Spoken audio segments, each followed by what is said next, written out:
Howdy, folks. This is just a reminder that if you like this content, you can help me out by liking, commenting, and especially by subscribing. And be sure to hit the bell notification so you always get notified whenever I have a new video. Hope you enjoy this.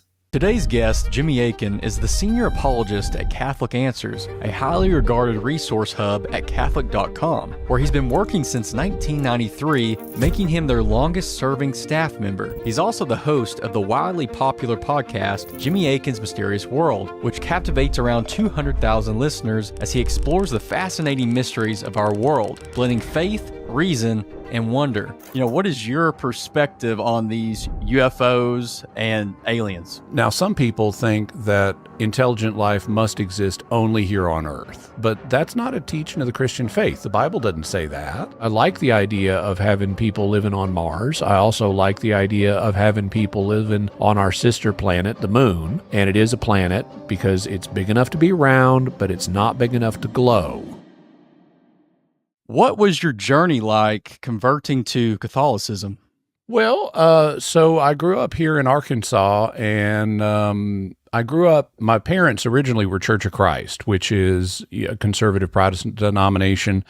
And when I was about 6 or 7 years old, they had some kind of disagreement with the elders of the church, and so they stopped going. And so after that, I was raised basically nominally Protestant. When I was in my teenage years, I was into the New Age movement. And then when I was 20, I had a profound conversion to Christ, and I wanted to devote my life to studying and teaching God's Word. And as I was educating myself as an adult in the Christian faith, I made it a point to study the theologies of all different groups of Christians, because I realized that what church is within convenient driving distance, and here in Fayetteville, Arkansas, we got 1 million churches. But I realized that, what's within convenient driving distance, or has music I like, or has a preacher I like, or a youth group I like, none of those are good tests for what's theologically true. And that's what I was interested in. So I made a point of studying the theology of all different branches of Christianity, and I would read books by authors of all different perspectives. And one day I was reading a book by a Catholic, and it had a lengthy quotation from Matthew 16, which is the "You are Peter, and on this rock I will build my church" passage. And even though I had always argued that the rock is not Peter, that it's the revelation that Jesus is the Messiah, and I had ways of arguing that, this particular day, as I was rereading the passage, I noticed there were structural features in the text that are so obvious, they're even there in English. You don't have to go to the Greek. And they required that Peter be the rock. And so I said, well, if Peter's the rock on which Jesus builds his church, and he gives him the keys to the kingdom so that whatever he binds on earth is bound in heaven, and whatever he looses on earth is loosed in heaven, well, then that's going to mean that when Jesus goes back to heaven, Peter's in charge. And whoever is in charge of the earthly church in Jesus' absence, that's a good description of the office of the Pope. And so I said, okay, Catholics are right. Peter's the first Pope. Now, whether there were any later popes, whether that was meant to be an ongoing office, that's a separate question that I still had to investigate.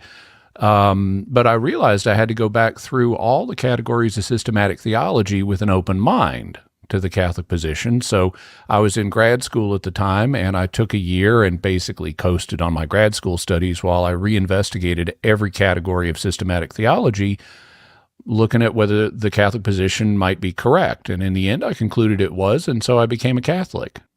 You recently moved back home to Arkansas from California. After 30 years of being in California, what made you ultimately decide to move? California did. At the time I left, 40% of the adult population of California was thinking about moving out of state, and I was part of that 40%. As Yakko Warner says in one of their songs, California's great, it's such a lovely state, and every lawn is sitting on a continental plate. The dirt, the rocks, and all those aftershocks, it's just the planet moving granite several city blocks. Only earthquakes are one of the minor problems in California. The major problems are the expense, the politics, the culture, and all of those are pretty hostile to my viewpoints. Also, I had family here in Arkansas. My sister really wanted me to move back, and it was just time to go. And so I'm much, much, much happier back here in Arkansas. It is so not California. It is awesome. Now, Jimmy Akin's Mysterious World, a podcast examining mysteries in the areas of the paranormal and true crime. What was a bunch of others. Right. What was the motivation for starting Jimmy Akin's Mysterious World? Well, so I've always had an interest in the mysterious and in all different kinds of mysteries. You mentioned true crime and paranormal, but I've also been interested in scientific mysteries, in historical mysteries, in religious mysteries. And I'm on the board of StarQuest Media, which is a Christian podcasting network. And a number of years ago, we were kind of at a decision point in the media. We'd had a separation with some people who'd previously been involved. And when they left, they took their podcasts with them. So we needed to consider, what are we going to be producing now? And as the board, we had a brainstorming meeting. And I said, well, it's hypothetically possible I could do a mystery-based show for us. And there was a lot of enthusiasm for that. That was the start of Jimmy Akin's Mysterious World. We developed it as a podcast. It's been developed since then because I believe in continuous improvement. When I listen back to episode 1, our production values are really primitive compared to what they are now. But we started the podcast. It's been going for 6 years now, and it became the most popular podcast on the network. We estimate we've got around 200,000 listeners every week. Do you have a favorite episode that you've made? Usually the most recent one I've just done. I don't have an overall favorite. There are a lot of really, really good ones that I enjoy, but I don't tend to think in terms of favorites.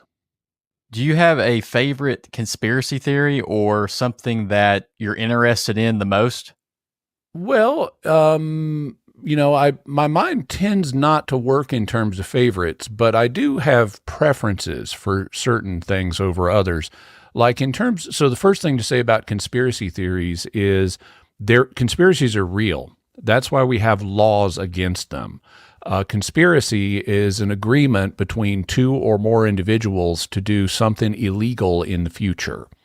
And that happens a lot. In fact, organized crime is all a network of conspiracies because people are agreeing to do illegal things in the future.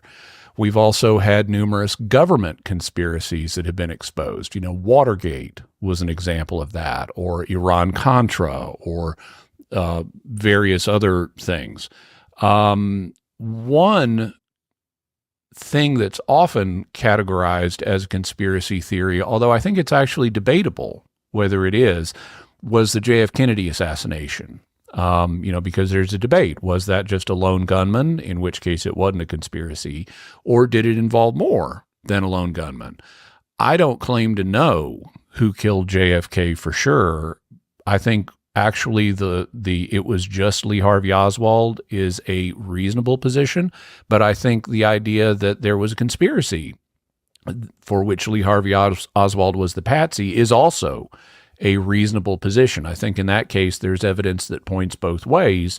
There's also a lot of misinformation in that case that you see in publication. And I've read multiple books and seen multiple documentaries about it. And so that's one that I kind of go back to periodically because I don't have a settled position on that one. How do you achieve such an impressive beard? Any tips for growing one like that? Stop cutting it. That's basically what I did. I stopped shaving. Then I stopped cutting my beard, and it grew out at about a rate of an inch a month for a year. And then I thought it was done, but then when COVID hit, it got even longer. So I don't know, it kind of goes down to my belly button. You can't really see that. But that's all I did really. Now, one thing someone might try is, and I don't know if this would work for them or not, but they might try taking biotin. Biotin is a B vitamin that is claimed to be connected to hair and fingernail growth. And so you might try some biotin if you wanted to get a longer effect than what you're able to do without it. This is kind of a long question here. On June 25th, 2021, the Office of the Director of National Intelligence released the 9-page unclassified report. It focused on 144 observations of unidentified aerial phenomenon, mostly from U.S. Navy personnel from 2004 to 2021. In July of 2023, top members of the intelligence community testified before Congress, also confirming the existence of UFOs and confirming that what the Navy videos show are still unexplained. The government has never claimed they are of extraterrestrial origin. And then recently, November 13th, 2024, another UFO hearing took place. And in addition to that, there have been reports of drones flying over New Jersey, New York, and then this morning I checked, there was a drones over a U.S. airbase in Germany. So also Southern California and Australia and all over the place. Yeah. I didn't know about the Australia. Okay. So I guess with all that being said, a popular view among Christians is that while UFOs are real, they are not physical aliens from another planet. Rather, they are demonic spirits that are attempting to deceive people and draw them away from the truth of the gospel. Or maybe these UFOs are just advanced technology from the government or another country. So I guess my question would be, what is your perspective on these UFOs and aliens? Well, I'm open to wherever the evidence goes. If now some people think that intelligent life must exist only here on Earth, but that's not a teaching of the Christian faith. The Bible doesn't say that. It says that humans are the image of God here on Earth. We represent God to the creatures on this world. We're his regent to rule the planet in his stead. That's what being his image means. But we know God has created other intelligent beings because he created the angels. They're intelligent beings. They're just non-physical. But if he made non-physical intelligences like angels, and if he made physical intelligences like us, he could make physical intelligences elsewhere, and they'd just be more children of God. So if he chose to make intelligent life on other planets, Christian faith doesn't have any problem with that. But the question is, what evidence do you have? Well, we've got some things flying around in the skies that we don't know what they are. And some of them seem to have advanced flight capabilities that we don't know how to duplicate. So what might they be? Well, they might be aliens from elsewhere in this universe. They might be from an adjacent physical dimension. They might be time travelers from the future or even the past. They might be a classified government American program. They might be produced by one of our nation-state competitors like Russia or China. They might be some natural phenomenon we haven't identified yet, and they might be demons. They might be any of those things. So I'm open to whatever the evidence suggests. What I'm not in favor of is leaping to the demon hypothesis, because there are a few things that are inconsistent. Well, there are several reasons. One is there are some things about the UAPs or UFOs that have been filmed and so forth, or that have been reported, that are inconsistent with known demonic behavior. If you say they're here to deceive us, so why aren't they talking more? Just flying around, how does that deceive anybody? That just raises a question. Oh, I wonder what that thing is. That doesn't deceive anybody. And, there are reports of aliens talking to people. There have been such reports going all the way back to the 1950s and 60s, when there was a movement known as the contactees, who were people like George Adamski who claimed to be in contact with aliens. And they were all a bunch of liars. They were hoaxers. There's no credibility to those reports.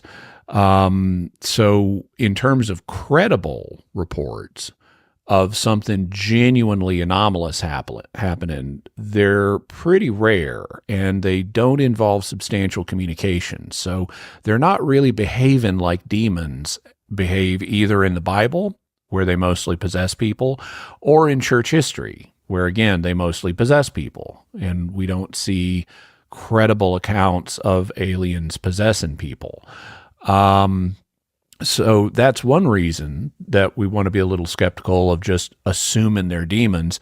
Another reason is it makes us look like idiots because we're not considering other possibilities that are legitimate and need to be considered. If you have a range of possibilities that could explain a phenomenon, and let's take it out of the UAP realm. Let's just say someone has an illness. They've got a set of symptoms, and you name, like I named, 6 or 7 different things that could explain UFOs. Well, if you've got someone who has a set of symptoms, they've got some kind of illness, and you say, well, here's one possibility of what it could be, here's another possibility, here's another, and you name 6 or 7 of these, it's evidentially mistaken to just latch on to one of them because that's what you're familiar with and say, oh, it must be that, when it could equally well be these others. If someone's got an illness, I say, here are 7 things it could be. We need to do more tests. And someone says, no, it must be number 7. We don't need to do any tests. We don't need to investigate further. Well, that person's an idiot, and you shouldn't be going to that person as a doctor.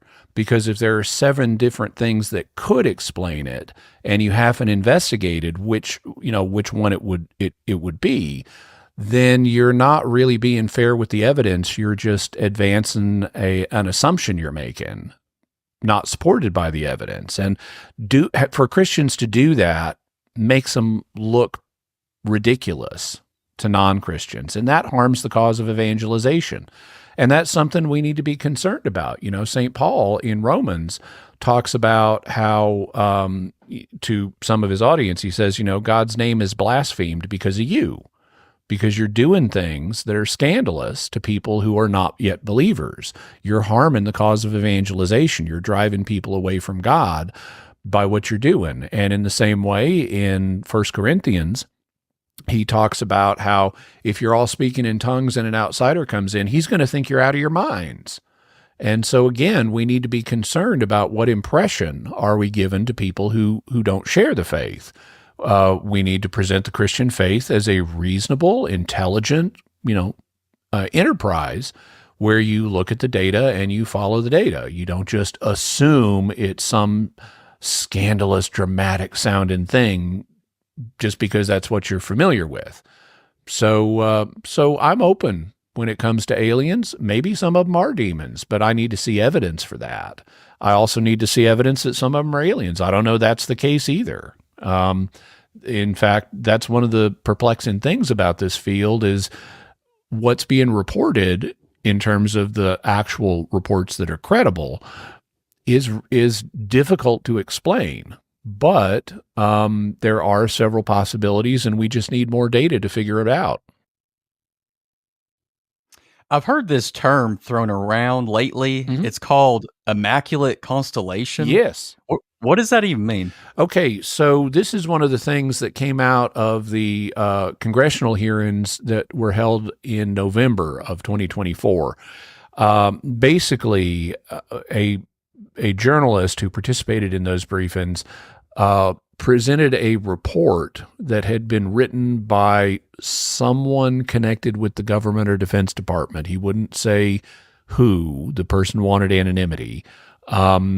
He said that they were a current or former employee of the government, I guess, and they had learned, among other things, because the report covered several different things, but one of the things they'd uncovered is an unacknowledged special access program called Immaculate Constellation, which was created after 2017, which was when the New York Times, broke the story about the declassified UFO videos that, I'm sure your listeners have seen. and after it was admitted that there was a UFO study program within the Defense Department, this program got created that came to be called Immaculate Constellation, that's job was to hoover up principally imagery connected with UFO encounters and keep it away from congressional oversight. So the idea is that things in the Defense Department need to be under civilian control. You know, here in the United States, we're not a military dictatorship. The military responds and reports to civilian government. Now, they do that in the sense that the president is the commander-in-chief of the military, and the president's a civilian, but also Congress is supposed to have oversight of what's going on in the Defense Department. And so there are special access programs that you need, certain clearances to be briefed about, but they're supposed to be acknowledged to Congress because there are people in Congress who have the requisite classifications to be briefed on this, like in the various military committees and budgetary committees and so forth. And they're supposed to know about what you're doing. So you're not supposed to create unacknowledged special access programs where you've got a program and you're not telling Congress about it. And the report is that's what Immaculate Constellation is. It's a program that was created to, among other things, collect imagery that has come to the attention of the Defense Department about UAPs and keep that imagery away from congressional oversight. So it's operated in an illegal manner. Now, you may wonder about the name Immaculate Constellation. The way government program names work is you don't want to give your program a name to where you can easily figure out what the classified program is. Like back during World War II, when they were building the atomic bomb, they didn't call it Project Atomic Bomb because they didn't want foreign spies like the Nazis or the Russians figuring out what it was. So instead of calling it Project Atomic Bomb, they called it Project Manhattan.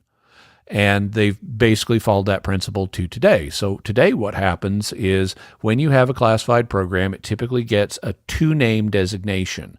And they actually have a computer generate two lists of names, and you pick one item from each list.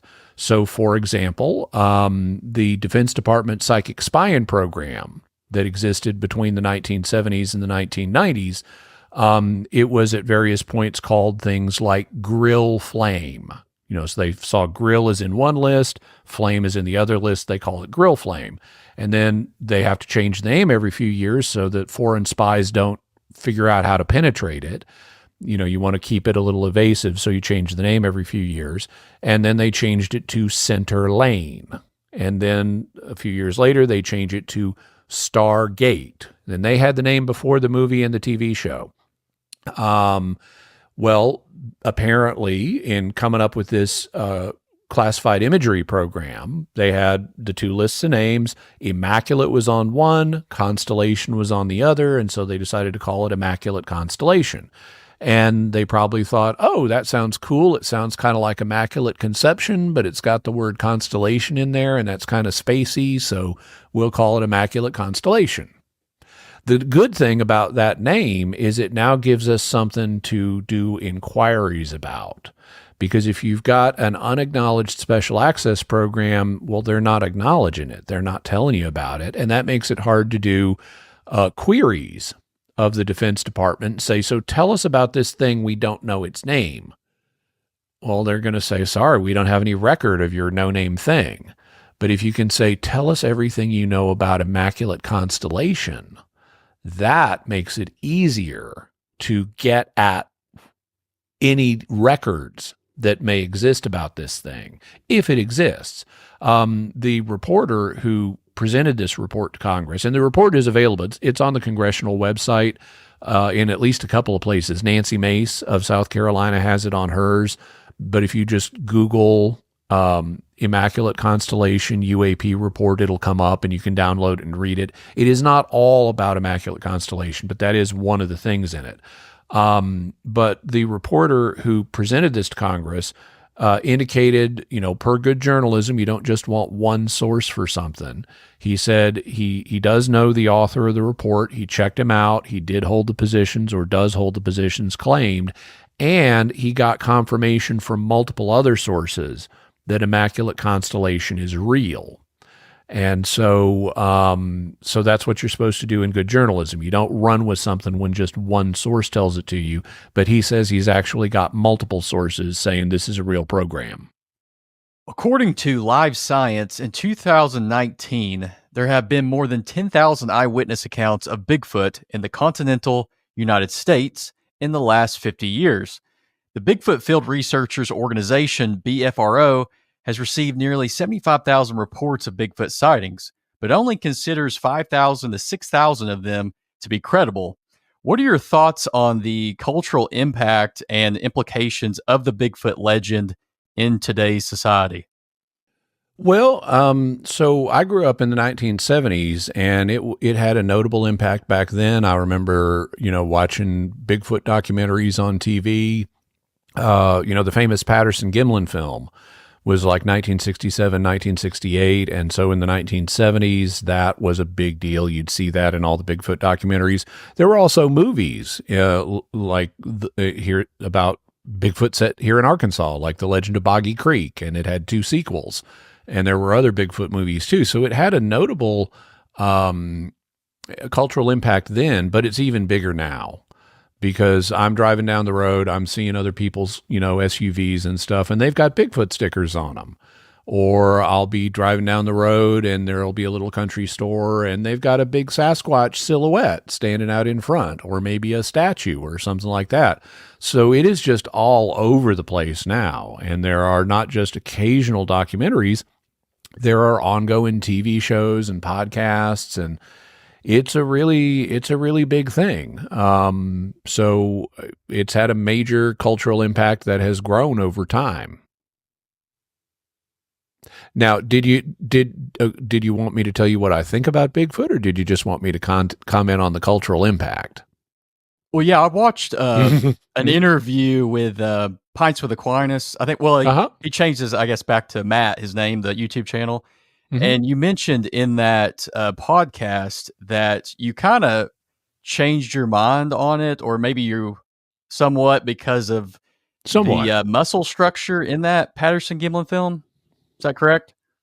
Well, that's kind of that's part of what happened. So one of the things I did, and this was like episode 3 of Mysterious World, and the show was much more primitive then than it is now, but I wanted to cover Bigfoot early because it's something people are interested in, and it's something that, there's no problem with the faith. If God created another creature here on Earth, I mean, that's no skin off the face knows, so there's no problem with it. And the evidence is intriguing, but and I'd love for Bigfoot to be real. But my conclusion in that show was, even though I'm open, that it's probably not real, because what that would mean is that there is not just one of these creatures, but there is a breeding population of these creatures that has managed to remain undiscovered in North America. And that's a problem. The idea that there are undiscovered animals or cryptids, that's not a problem. We know there are lots of undiscovered animals, but most of them here in the U.S., where we have lots of scientists and lots of trail cameras and things like that, they tend to be smaller. It's not like people aren't finding a new species of moose, periodically.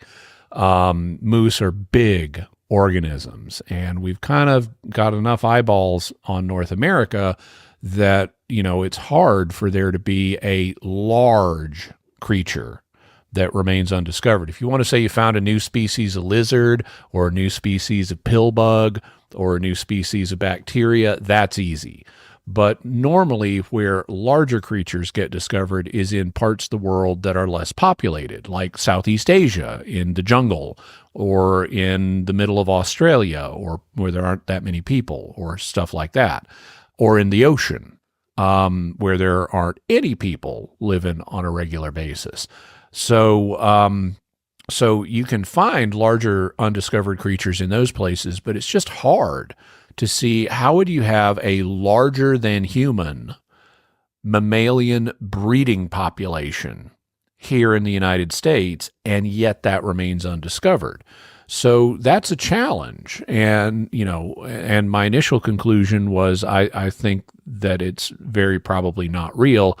And I thought the Patterson-Gimlin film, which is the one where Bigfoot's walking across the creek bed and turns and looks back, it's the basis of the famous silhouettes that you see on people's SUVs and in front of country stores and so forth. I thought that film was a fake. But I've since done more research, and I'm not as convinced that the Patterson-Gimlin film is a fake.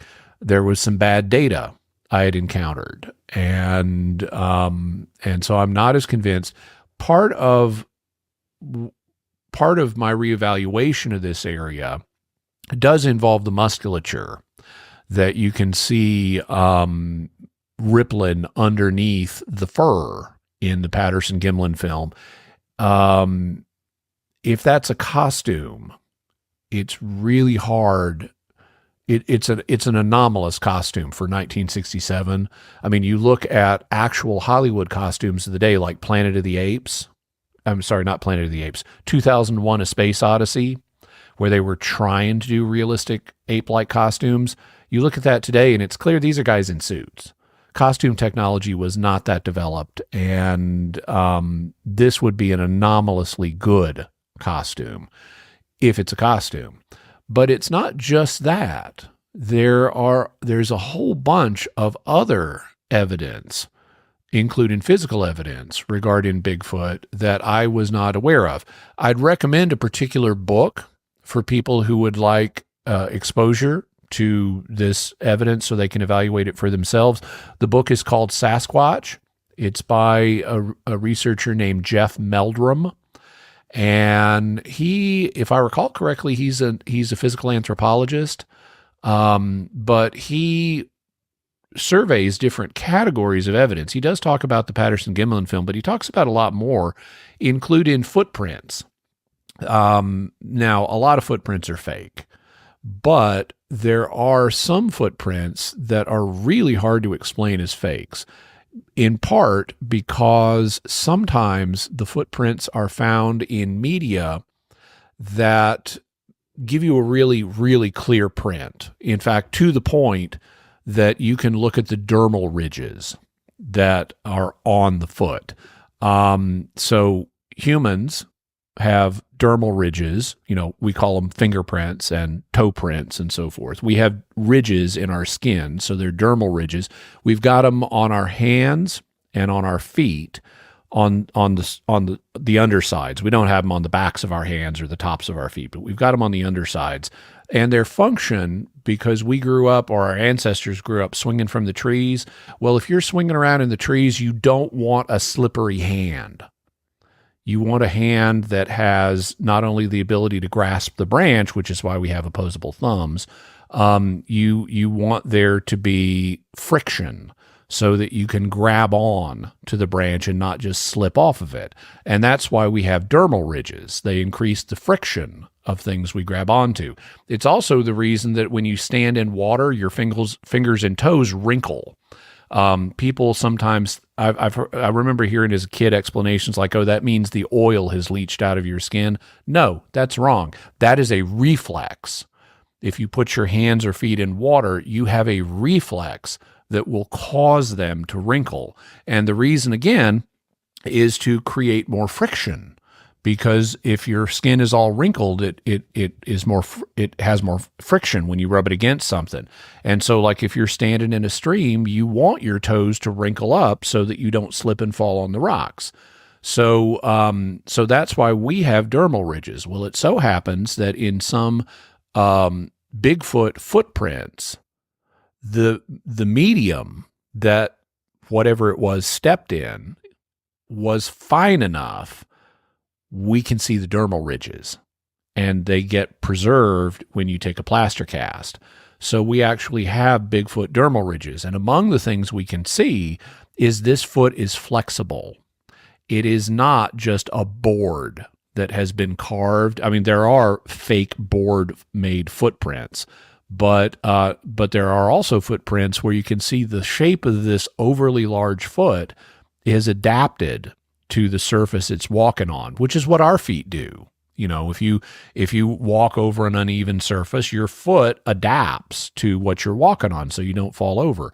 Well, we can tell these feet, whatever made them, these footprints, whatever made them, the feet were adapting to the structures they're walking on. They're not just rigid boards. And we can then see the dermal ridges, and across different exemplars. So this is from different times and places. We see common characteristics in the dermal ridges that are different than human ones. So with humans, with our feet, we tend to have horizontal ridge lines going across our feet. We also have that on our hands. We've got these horizontal lines going across our hands, but on the Bigfoot prints, they tend to go vertically.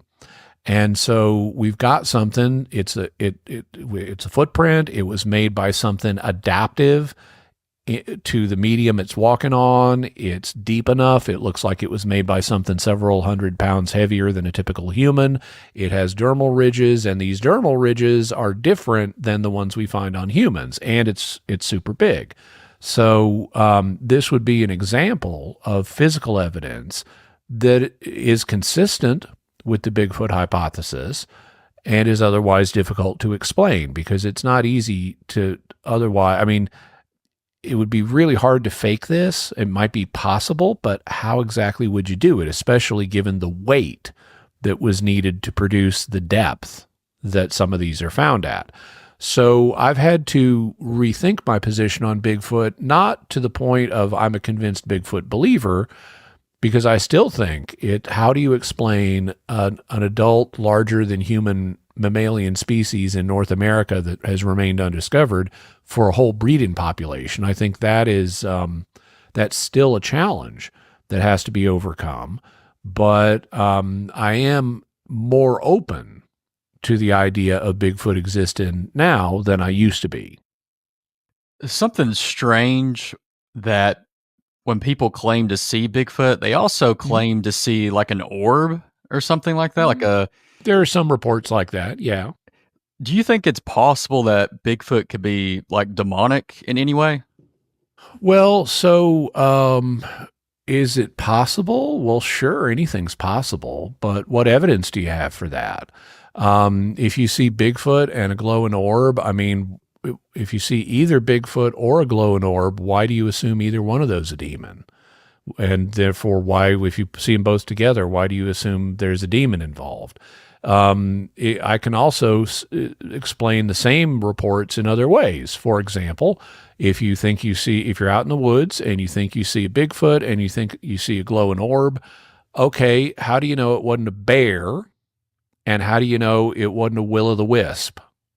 That it wasn't just, or ball lightning or something like that, because there are naturally occurring phenomena that are like glowing orbs. So yeah, it could be a demon, but I want to see evidence before I entertain that hypothesis, when there are other hypotheses that also need to be looked at and that better fit the data. There are not very many cases of Bigfoot possessing people, and that's the primary form of demonic manifestation we find both in the Bible and church history.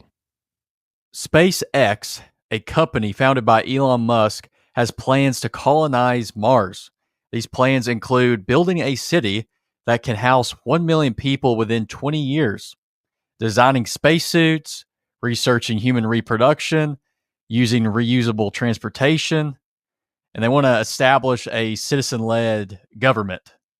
Musk's motivation for colonizing Mars is the belief that it will help ensure the long-term survival of the human species. However, some scientists say that the reality of life on Mars would be bleaker than people might think. So my question would be, should Christians support space exploration and colonization on other planets? Well, I think in principle, sure. We have space exploration going on right now, and it's contributed to our culture here on Earth. For every dollar that was invested in the NASA program, our economy grew by a bunch as a result of spin-off technologies. And, that happened with the space program in the 60s and before that in the 50s. And, reinvesting in space technology is something that, that based on historical precedent should help us grow our economy further, especially if we go to places like the asteroid belt and start mining them for resources, because there are various metals, they're often called rare earth metals, that do exist on Earth, but they're not that common, but we need them for our phones and other technologies. In fact, there are metal pirates today, thieves that specifically target certain metals because of how valuable they are. And we're not talking gold and silver. We're talking, copper, and we're talking ytterbium and neodymium and things like that. And so, since a lot of these are scarce here on Earth, finding them in the asteroid belt and bringing them back, because the asteroids are largely stony metallic, that would help grow Earth's economy. It would make us all richer. There are lots of resources out there. And so I don't see any reason not to go get them and not to do scientific research and things like that. Mars is kind of an interesting case. I like the idea of having people living on Mars. I also like the idea of having people living on our sister planet, the moon. And it is a planet because it's big enough to be round, but it's not big enough to glow. That's the rule. If it's big enough to be round, but it doesn't glow, so it's not a star, well, it's a planet. So guess what? We're living in a double planet system with our twin planet, the moon. Well, I like the idea of people living on the moon. I like the idea of people living on Mars. I like the idea of people living places. So I don't see any reason not to do it. Now, I understand from a secular perspective that if you don't believe in God and you're not a Christian and you don't think Jesus is going to come back someday, then you're going to be worried about things like asteroid impacts ending the human race here on Earth. And you don't want the human race to go extinct, so you want extraplanetary colonies. Well, okay, fine. I understand that position. As a Christian, I don't think the human race is going to end in one of these ways. I think, God's going to come back and at some point and bring the earth to consummation. However, that doesn't mean in the interim we're not going to have an asteroid strike. And so I think having some of our eggs not all in the same basket is a good strategy in general, because we could have planetary disasters that, even if they don't end the human race, it could be good to have some backups elsewhere in the solar system that can help us rebuild in the event. Also, the mere fact that we establish colonies off Earth is going to mean technological developments that are going to make it easier to deal with things like asteroid strikes and prevent them from happening. So I don't see any reason that Christians should, hide their heads in the sand and say, we don't want to have anything to do with space exploration. I think God gave us, this realm to explore and manage on his behalf. And I think it's an exciting adventure. Someone asked you this question 4 years ago. I thought it was very interesting. Oh. The question, I won't remember it, but okay. It has to do with kind of this. It said, if people move to Mars, die, and are buried there, when the end times come and they are in their glorified body, will they be living on Mars, back on Earth with the rest of us, or someplace else? That's entirely up to God. The way the Bible presents it is mankind will be living in the new heavens and the new earth with God. I suspect that the future state of mankind in the eternal order exceeds our ability to imagine. So it may be all of the various proposals that get made may be oversimplifications. I suspect, because we're told we're going to reign and rule with God. We're not just going to be sitting on clouds playing harps. We're going to be doing stuff. What that stuff is, I don't know, but it may well involve travel off Earth, because one of the things, now this is not church teaching, but it's theological speculation. But one of the things that that theologians have speculated on for a long time is that if mankind had not fallen, he would have had what are known in theology as preternatural gifts. They're basically superpowers. But the idea is that God created mankind in a state of what theologians referred to as elevated nature, where he not only had the gift of original holiness, he also had these preternatural gifts that included things like agility. In theological language, agility basically is the same thing as what today we would call teleportation. So you could just think of the place you wanted to be, and instantly you would be there. And so, you have very well-respected theologians like St. Thomas Aquinas in the 1200s talking about these preternatural gifts. More recently, you've had theologians like Father Alois Weisinger, who was a Cistercian abbot in the 20th century, who have speculated that maybe that's what psychic powers are, that they're the remnants of the preternatural gifts that, even though they stopped functioning the way they should when we fell into sin, there's still little remnants of them. And they may manifest even more when we're in the intermediate state between death and resurrection, so we're not encumbered by our bodies. And then we'll have the preternatural gifts back fully when we're in our resurrected form. So like Jesus could teleport through walls, like when he gets out of the tomb, as it's been pointed out, the angel comes down and rolls away the rock, not to let Jesus out, but to let the women see in. Jesus was already gone. He got out of a locked tomb. And then he shows up to the disciples when they've got the doors locked, and he nevertheless appears there. So Jesus is teleporting around. In parapsychology, this is a phenomenon known as apportation. If something suddenly appears, it has apported, and we have evidence for human apportation in the New Testament.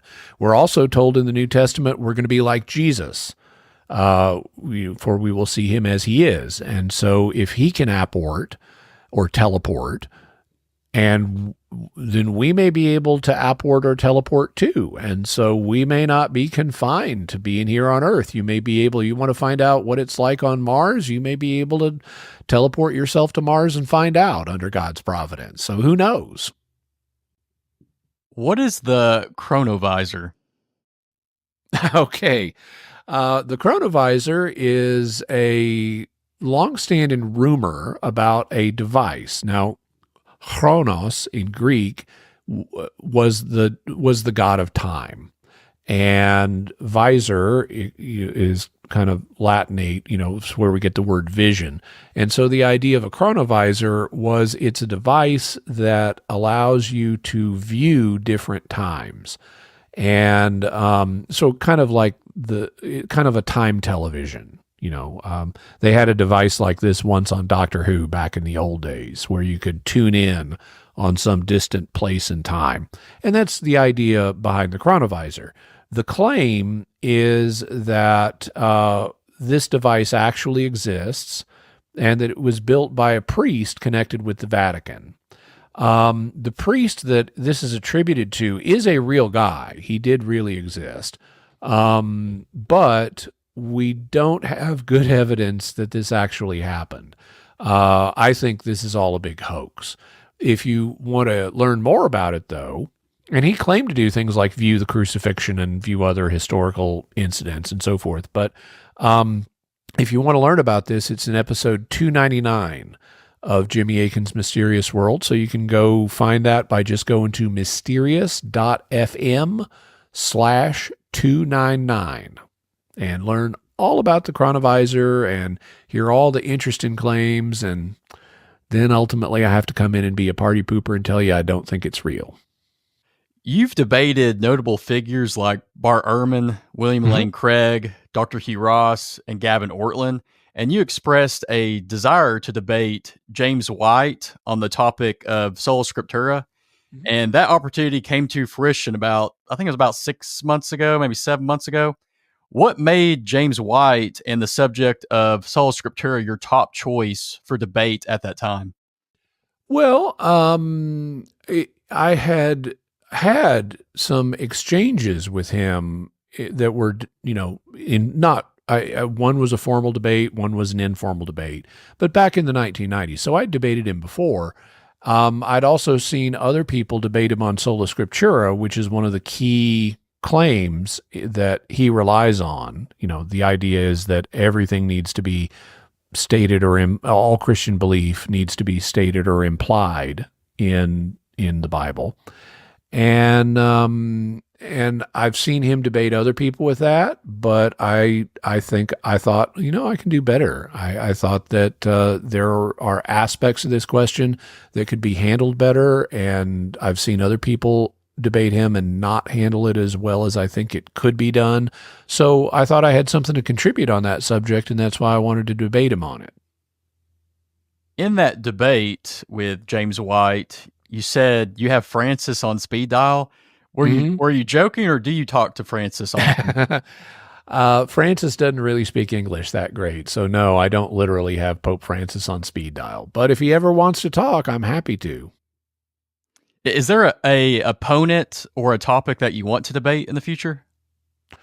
Well, I kind of take it, I kind of take it as it comes. I end up doing a number of debates, typically a few every year these days. I'm not overly, I'm kind of selective about what debates I do. One debate that I think is intriguing is one that Bart Ehrman actually proposed. He and I debated the reliability of the Gospels, and he was a very gracious guy. It was a friendly debate. And I deliberately tried to keep it friendly. And I was recently watching a YouTube video that had him as an interviewee, and one of the things they were doing in the interview, he was responding to, this was on Paulogia's channel, and Paulogia was playing some clips from Bart's and my debate, and also some clips from me afterwards talking about the debate. And then he was getting Bart's reaction to those. And Bart was very gentlemanly. He was very gracious, but he was also there to promote a course he was doing on Acts, the book of Acts. And Bart just kind of offhandedly said, "Oh, maybe Jimmy and I can debate the historical reliability of that." And I'm actually quite open to that. I love the book of Acts. I've done a lot of work on it and its history. And I mean, it's how it works as a historical document. So Bart has a very high appraisal of the literary qualities of the work. He thinks that the author was a genius, and I would agree. But he has a different valuation than I do of its historical reliability. I think it's very historically reliable, and I actually use it as a framework for I'm a biblical chronology geek, and so I use Acts as a chronological framework for basically the period from AD 33 to AD 60, and I fit Paul's epistles into the structure of Acts and things like that. So I think it's possible to do a lot of really interesting historical work with Acts. Bart has a different appraisal. And so, I think that would be something fun to debate. How do you prepare for a debate? Well, the first thing I do is I decide, is this debate going to be worth my time? Because in order to do a debate well, you got to devote time to it. You don't go in half-cocked. There's a major investment of time anytime you do a debate. And so I want to make sure that a given debate is going to be productive. That means there are certain debates with certain people that I normally wouldn't consider. For example, I'm not the Orthodox Christian teaching about Christ's will is known as diotheletism. Thelema is Greek for will. Dio is from duo, which means two. And so the teaching is Christ has two wills. He's got a divine will and a human will. Historically, there was another position known as monothelitism, which means he has only one will. And that's not the Orthodox way of articulating the faith. So I, as an Orthodox, believing Christian, I'm a diothelite. I believe Christ had two wills, one divine and one human. Well, that's something that I could debate with a monothelite. But I'm not going to debate that with a Jehovah's Witness, because Jehovah's Witnesses don't even believe that Jesus is God. So if they don't even believe that Jesus is God, they're not going to credence the idea that he might have a divine will. So it would make sense for me to debate, does he have one will or two, with someone who at least believes he's got two natures, a divine nature and a human nature. It would make no sense to debate that with someone who does not believe he's got a divine nature, like a Jehovah's Witness. For them, the real question that should be debated is, does Jesus have a divine nature? Is he really God? But debating, does he have two wills, that doesn't make sense with a Jehovah's Witness, because our starting points are too far apart. And so there are some issues I would debate with an Eastern Orthodox person, like, was Mary assumed into heaven, or was she immaculately conceived? I'm less likely to debate that with a Protestant because their starting point is farther apart.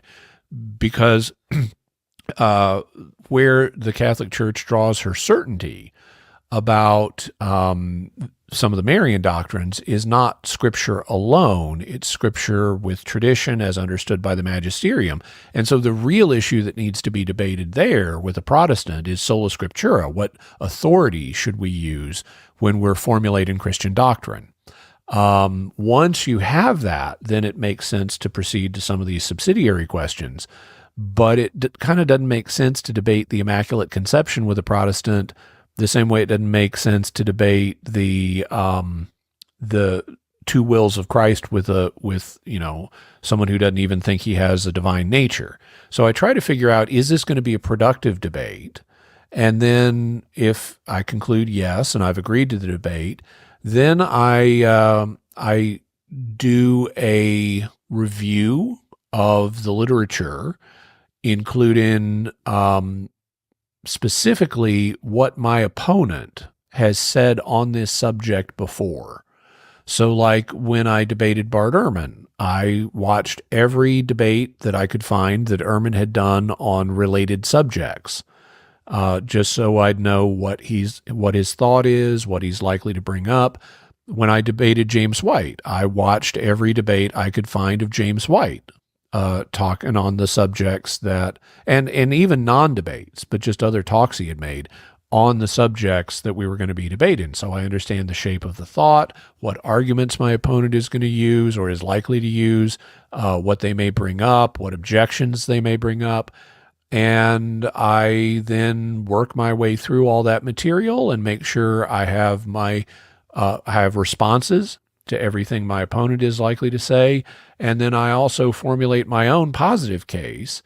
And as part of doing that, I try to bulletproof it. What I mean by that is I try to remove all of the weak elements, because arguments on a given subject have different levels of effectiveness in terms of their evidential force. And you've got very limited amount of time in a formal debate structure. I mean, really, even though the event may last a couple hours or, 2 to 3 hours, the time that you're in control where you get to speak and present your case and respond to your opponent is very limited. It may only be like 30 minutes total or something when you take out audience questions and cross-examination and your opponent's time and stuff like that. And so you've got to present a really compressed case, and I figure out what are the most important points that really need to be made here, and then I let all the rest go. And I prepare my case. These days I use slides, so I prepare a case for that I'm going to present using a slideshow. And I think very carefully about what are the most important must-use arguments And then anything that is not on that top level, I put it to one side. If it comes up in cross-examination or something, that's fine, but I'm not going to waste my time or my audience's time by presenting them B-tier arguments when I need to be giving them the A-tier arguments. Many people often express, I don't know what my talent is. I wish I could discover it. So how can someone uncover their true talents? Well, obviously you can pray about it, but and I would encourage people to do that. But I think God wants us to do more than pray a lot of the times. And so if someone is trying to uncover their own talents, now you have to be open. If God wants to give you a miraculous gift like speaking in tongues, there's no real way to predict is he going to do that. You just have to be open to that. But I would say look at your own inclinations. And, what do you feel attracted to? Do you feel attracted to leading a Bible study or participating in a Bible study? Or do you feel attracted to volunteering in a soup kitchen? Or do you feel attracted to both? Look at things, look at your own inclinations, and then look at your track record. What have I been good at in the past? And then experiment, try stuff out. Maybe you want to go take a class if you want to lead a Bible study, maybe you want to start one in your home, or maybe you want to go get some education before you do that and take a class about the Bible so you can share that knowledge with others. But basically, I would say in addition to praying, look at your inclinations and what you're interested in as a guide for what you might be good at, and then get some experience. You don't have to be perfect starting out, but start trying. See if you get some success that can grow over time and you can cultivate that talent. Because a general rule when it comes to learning any skill is in order to be really good, you got to be really bad for a good while. No one starts out playing the violin at virtuoso level, but that doesn't mean you can't become a violin virtuoso. The way you find out is you say, okay, am I attracted to the idea of playing the violin? Do I think that would be fun to do? And then you get a violin and you start getting some experience. You start taking some lessons. You see how rapidly you progress or don't. Is it a frustrating experience for you more than it's a pleasurable experience? So, big believer in experiment based on what your suspicions are based on your inclinations. And Jimmy, one of your talents is speaking and teaching. Did you practice that, or do you think you were born with it, or maybe a little bit of both? Well, I think with any skill, there's some degree of inbuilt talent that then gets cultivated through experience. Now, I've been, I do think that I have some native teaching ability, which I think that God has elevated, for His purposes. I think that of all the spiritual gifts, the one that I would claim to have is teaching. It's something that is not just done in a spiritual context, because I also teach other stuff besides just religious content. Mysterious World is an example of that. And even in a religious context, people will ask me questions that don't have to do with religion, like, how do stars make elements? I got that question from a 12-year-old girl once on Catholic Answers Live, and I knew exactly, okay, here's how stars make elements. I told her. And I also teach several forms of dance. So I think I have a native teaching ability, and both of my parents were also teachers. So I kind of grew up in a teaching environment, but I think I have some native teaching ability that I've then worked on. I was a teacher in grad school. In fact, I won teaching awards in grad school. And I've taught ever since. So I've been doing apologetics now for going on 32 years. And in 32 years of talking about stuff, if you're doing it right, well, then you learn something. So yeah, it's been something that's been developed over time.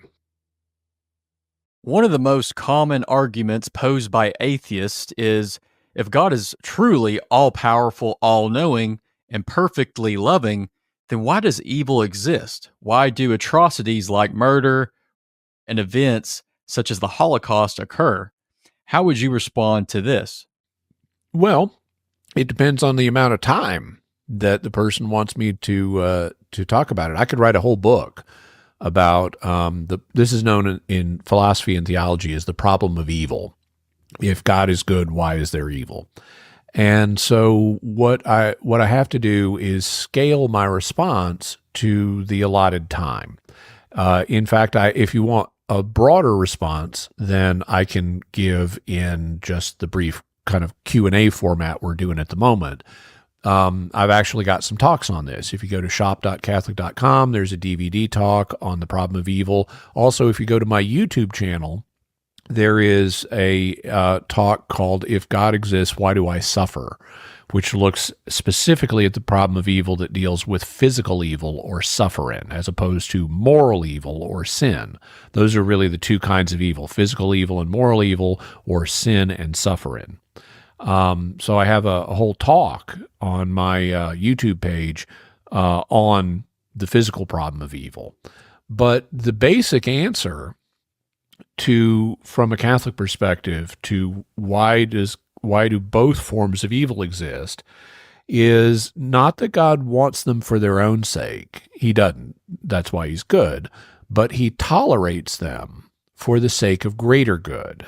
And according to the Catechism of the Catholic Church, God would not allow any evil to exist, moral or physical, unless he was going to bring about an equal or greater good out of that evil. So any evil you want to name, God is going to bring some equal or greater good out of it. The obvious big case of this is the crucifixion itself. That was getting crucified, that's a big evil. But God brought about, and crucifying God's son, that's even worse. But God, despite that evil, brought about the greatest good in the form of the redemption of the world. So that's an example of God using an evil to bring about a good. Well, the same thing is going to be true in our own lives and in the lives of others. So if murder and other atrocities exist, as bad as those are, the Christian conviction is ultimately God is only tolerating that in order to allow some greater good to occur. We can then speculate on what is that greater good, and we may or may not be able to get to a satisfactory resolution in this life, because in this life we have limited information. I often compare the situation to that of a small child who is being taken by his parents to the doctor to get his childhood inoculations. Because I remember when this happened to me, when I'm a little small child and my parents take me to the doctor, and all of a sudden these people who love me and take care of me have brought me to this strange place that smells funny, and there are these strange people, and they're going to stick a metal object into my body. And it's, what is going on? This is wrong. This is terrible. I'm frightened. It's going to hurt. I'm screaming. And there's physical evil being done here in the form of the suffering, of the fear and the pain of getting a shot. But what I, as a small child, don't know is this is going to spare me from really horrible diseases later that would cause a lot more suffering and that could even kill me. And so I'm not going to get disfigured by polio or crippled by polio or things like that, like my grandmother's generation did. And so there is a reason to tolerate this brief momentary pain that's caused by the shot because of the good that's going to come afterwards. And as an adult, I understand that, but as a kid, I don't. And we're in basically that position with respect to God. We can't see the full picture right now, and so that means we're operating with limited information. In some cases, we can make pretty good guesses about why does God allow certain classes of evil, like sin. Well, if he didn't allow sin to occur, he'd have to eliminate the kind of free will that allows people to freely choose whether or not to love. And love, we know, is God's highest priority because it's the two great commandments. The first great commandment is love God. The second great commandment is love your neighbor. And so love is God's highest priority, but he wants it to be freely chosen. He doesn't just want to have robotic pre-programmed love. And so if he's going to allow people to freely choose love, then he has to allow them to have free will, or to use a little bit more of a philosophical term, libertarian free will. But if you give someone libertarian free will, they may misuse it. They may act in an unloving way. And acting in an unloving way, that's what sin is. So we've got a pretty good, at least general guess for why God allows sin. It's to allow love to be freely chosen. But if you ask why some particular sin, well, there will be something good that's going to come out of it, but it can be harder to figure out. One thing we know, though, is that no one's going to end up in the negative column from suffering or from sin. As St. Paul says, and he talks about this in Romans and also in 1 Corinthians, God has this amazing future for us. Death is not the end. And so if we're faithful and we're loving people, then we're going to go to heaven and we're going to have an eternity of goodness. And that more than outweighs anything that we experienced in this life. It's kind of like in the childhood injection example. When you're a little kid, getting an injection seems like a big, huge, scary deal. And what could possibly, counterbalance this terror I'm going through at the moment? But then you've got a whole rest of your life where you're not going to get sick, and that counterbalances the momentary terror.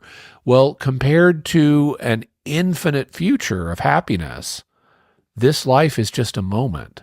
And so no matter how bad it is in this moment, it's even if your whole life was nothing but suffering, it's finite. And you've got an infinite future with God of happiness that it will, the infinite by definition counterbalances the finite. So you're going to end up, as St. Paul says, with this great weight of glory compared to which the sufferings of this life are not worth comparing.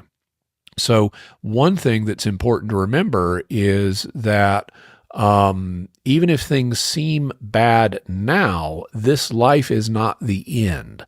And we need to think in terms of the overall perspective that God is using to evaluate the relative weights of different things. And from that eternal perspective, where we get eternal happiness as part of the bargain, that kind of lets you tolerate a notable amount of evil if it's in service of getting to that ultimate infinite happiness.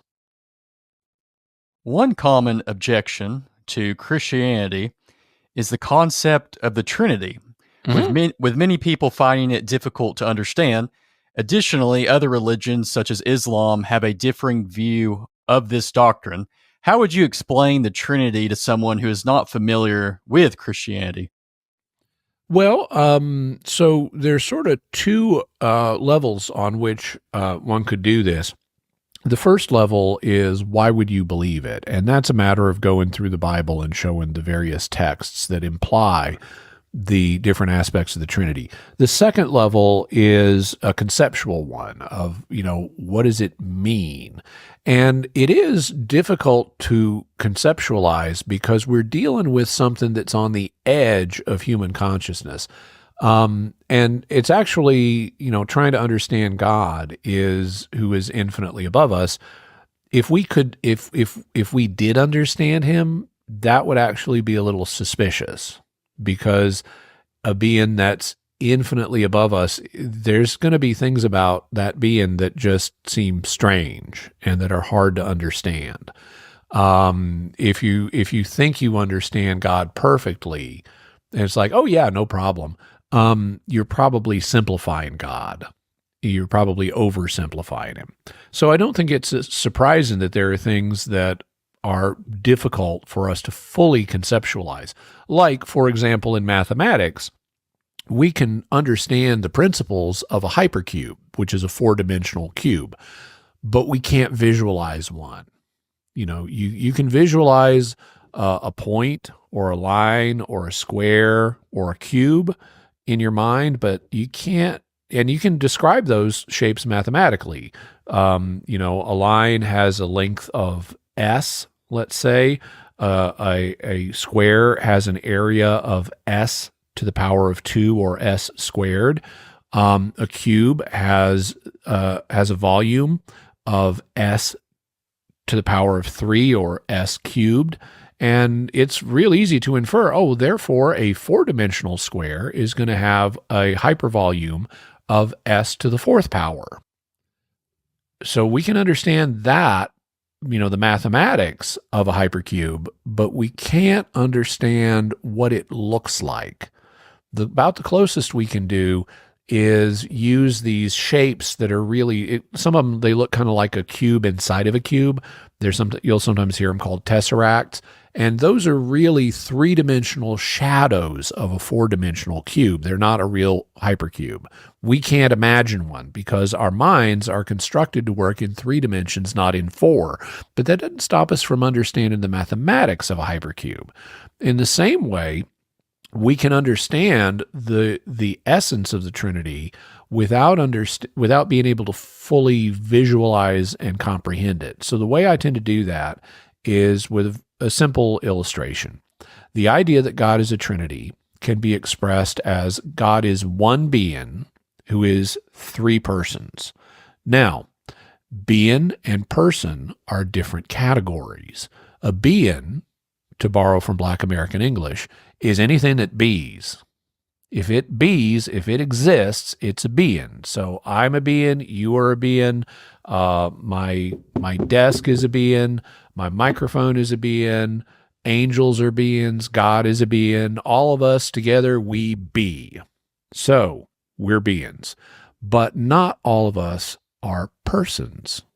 My desk and my microphone are not persons. They are 0 persons. But you and I, we're persons. I'm one person. You're one person.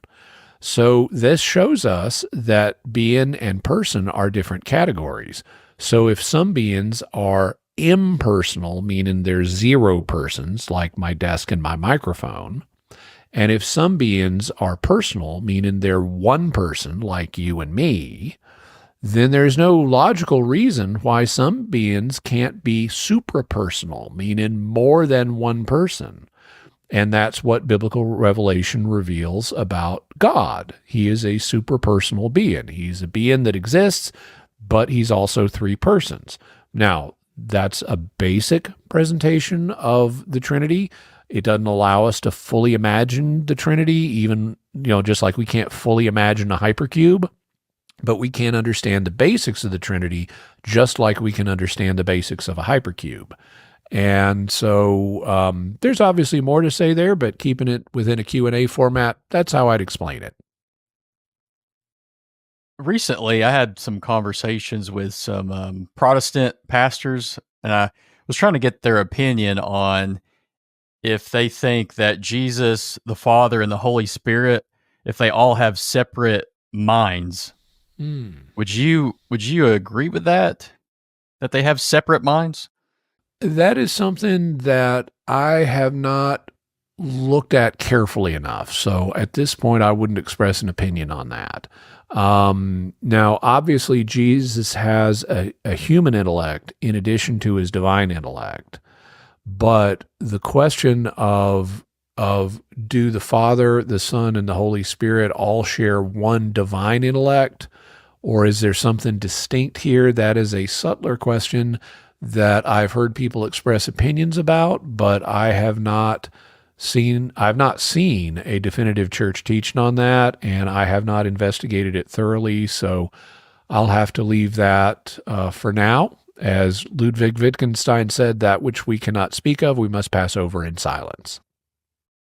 Another question that people kind of disagree on in the Christian church on different denominations is when, Jesus died on the cross, was he separated from the Father?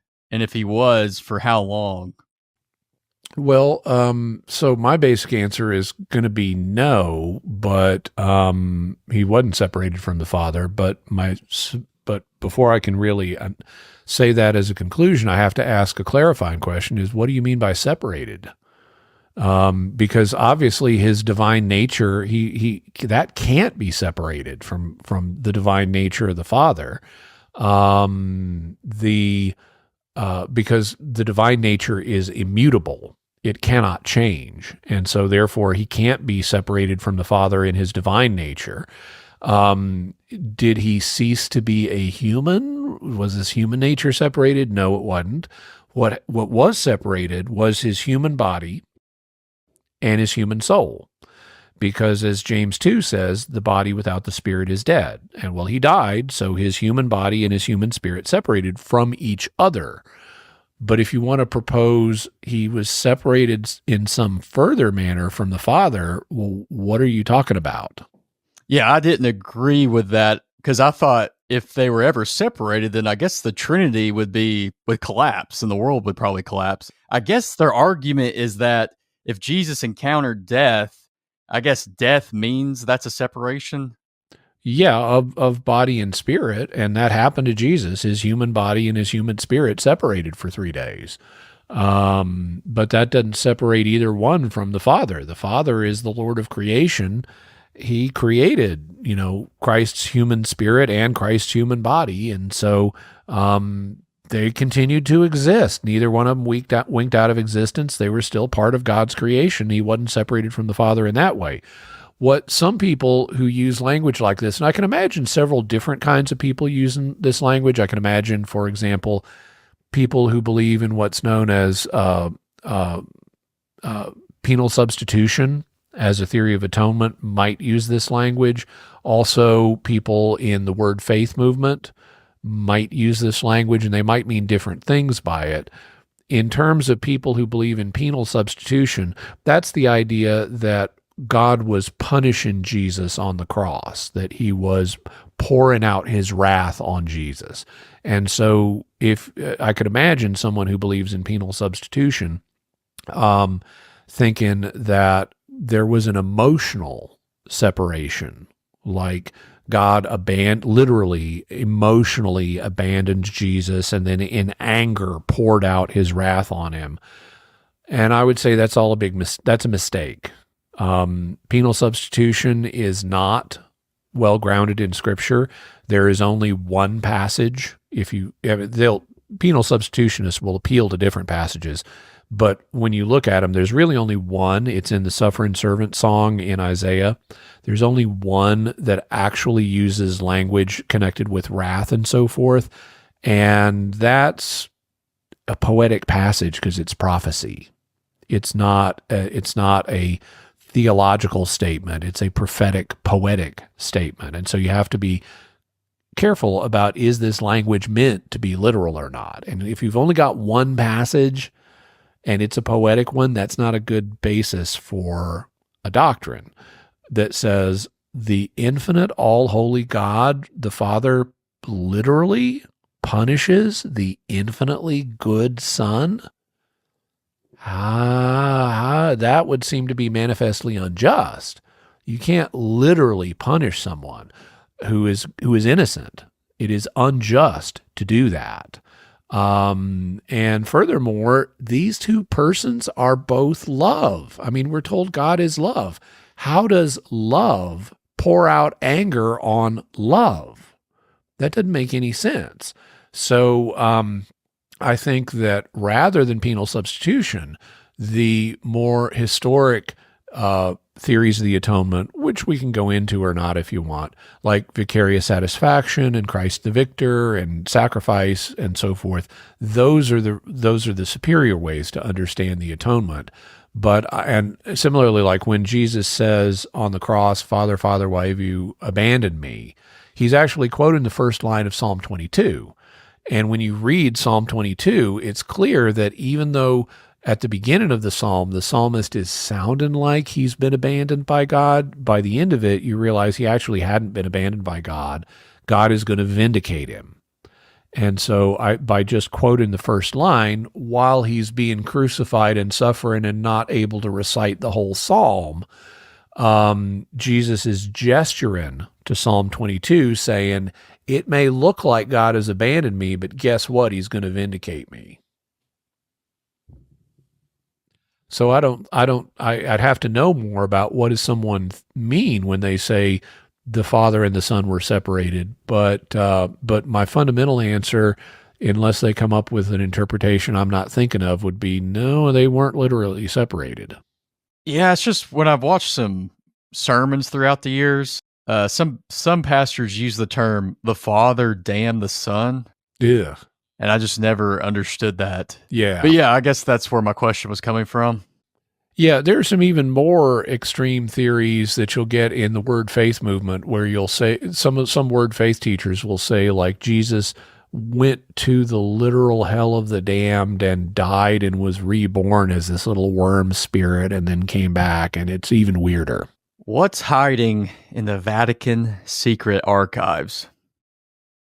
Well, it's not really hiding is not really a word I would use for it, but what has not yet been disclosed is the material from the most recent pontificates, because what they do, and by the way, these days it's been renamed because secreto means something different in Italian than it does in English.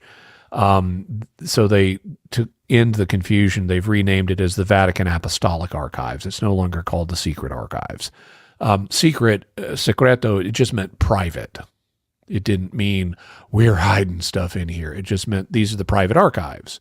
But because of the confusion it caused, they've now changed the name. And they're not that secret. They're not secret in the American sense. You can go look at them.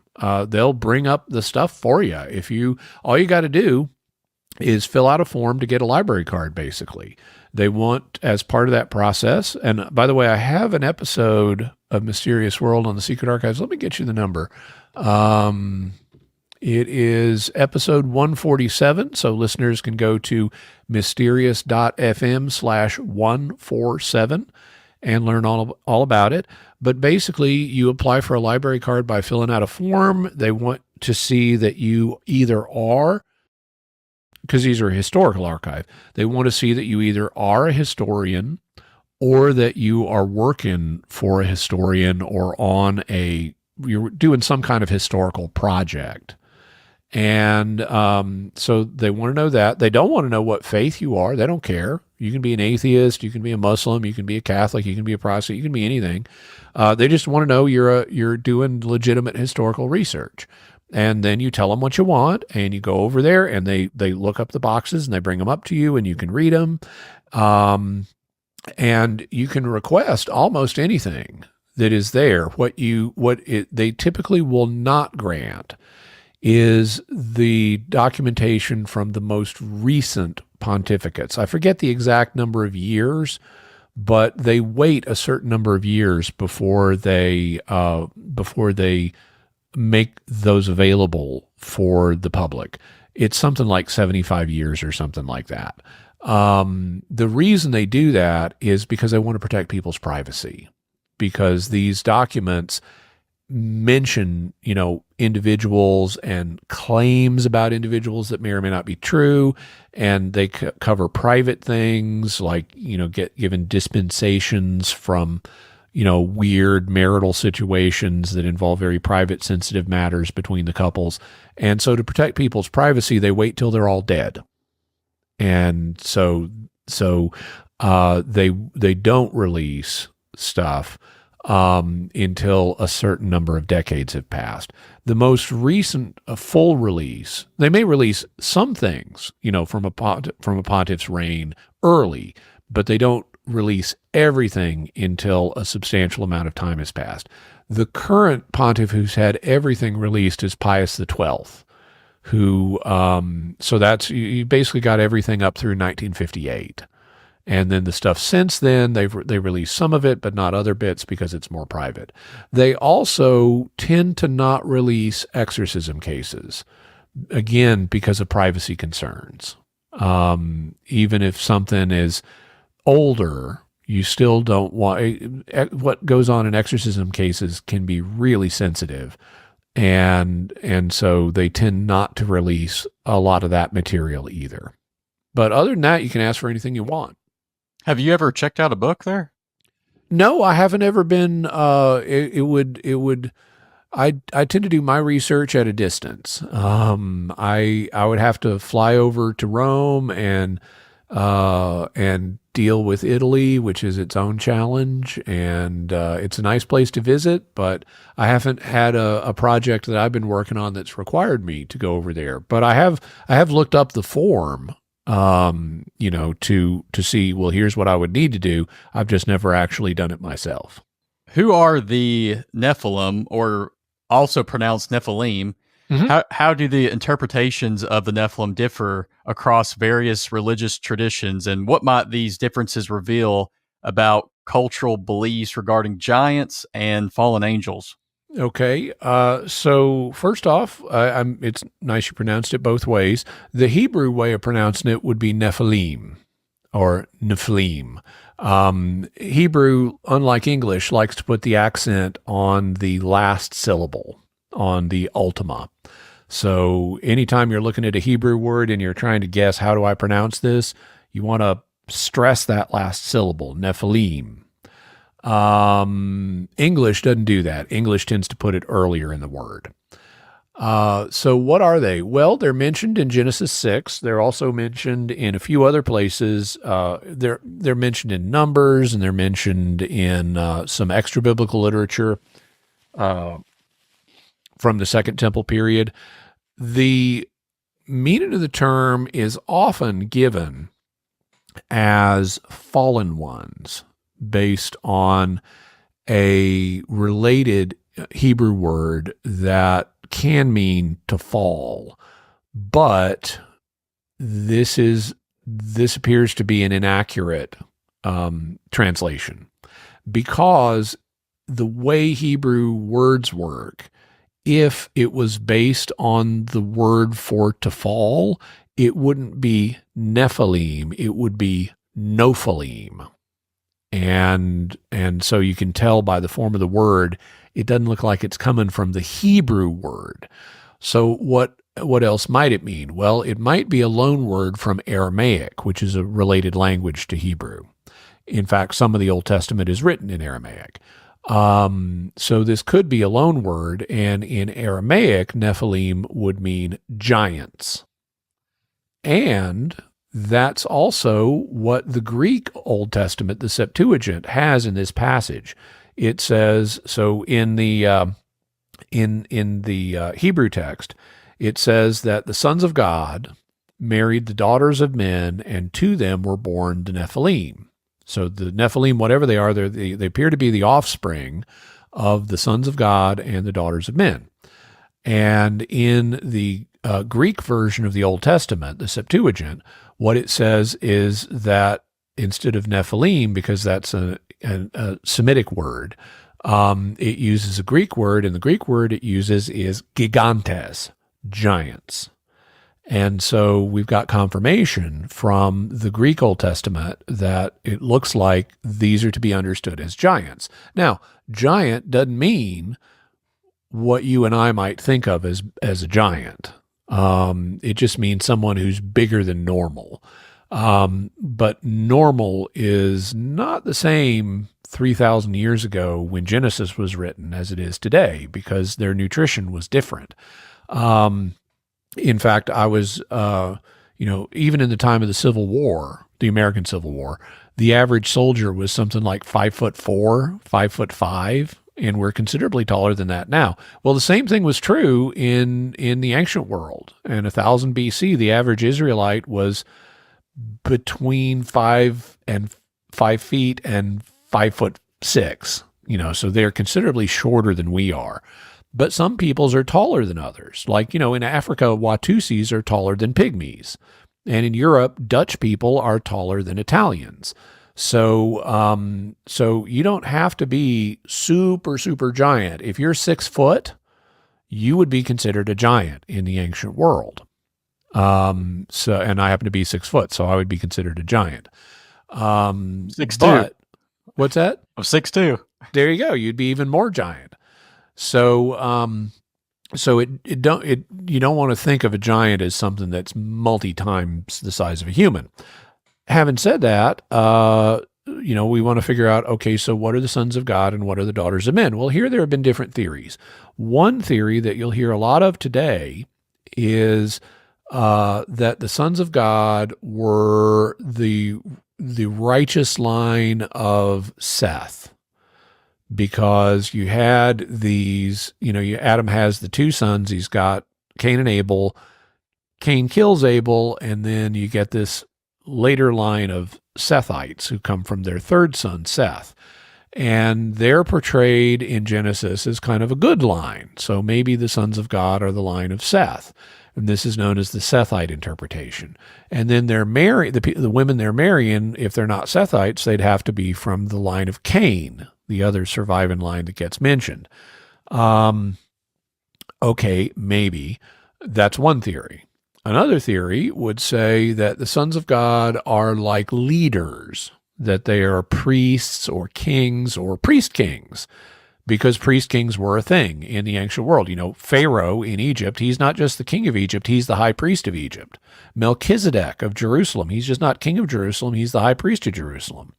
So maybe the sons of God are like priest kings. And they marry the daughters of men, then would be the common women, and they marry them. Okay, another possible theory. So those are two that you hear today, and what they have in common is they make the sons of God humans. Whether they're Sethites or whether they're priest kings, they're humans. But this is not the oldest interpretation.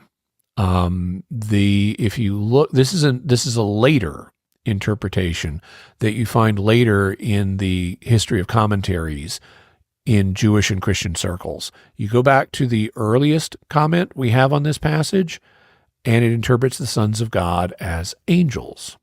And so the idea is that angels came down and had children with human women, and being hybrids, they weren't exactly like angels and they weren't exactly like humans. They were like larger than normal humans. And this is the interpretation we find widespread in the earliest literature dealing with this. This is in a lot of Second Temple literature. It's in the Book of Jubilees. It's in the Book of First Enoch. It's in other works from this period. And it also precedes, seems to precede, factors of it precede into Mesopotamian literature that's older than Genesis. So I actually have a Mysterious World episode about this. I'll get you that number. I actually have one on giants. The one on giants is episode 243. So that's at mysterious.fm/243. But then the one on the Nephilim is episode 87. So that's mysterious.fm/87.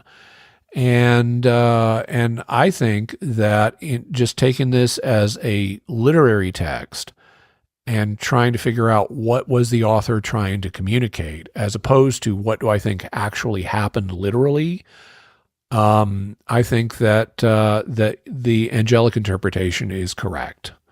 That this is referring to a group of angels and because that's what Son of God means elsewhere when it gets used this way.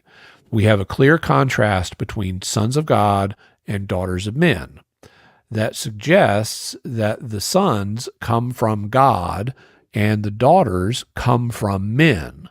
So the sons are heavenly beings. They are not humans. If they're Sethites, or if they're priest kings, why are the daughters called daughters of men? They should be daughters of Cain or daughters of commoners or something like that. The fact they're called daughters of men suggests they're human, in contrast to the sons of God. And we see the term sons of God being used for heavenly beings that today we would call angels. For example, in the book of Job, where we've got that Freeman narrative at the beginning of the book, where we're up in heaven and God comes in and the sons of God come in and Satan comes in and they start talking about Job down on earth, and that leads to the whole book. But the sons of God are God's heavenly court. They're high-ranking angels. And we similarly see The same concept used elsewhere in the New Testament, like in Deuteronomy, where it says when God divided up the nations, so this is the Tower of Babel incident, that's where they all get divided by language.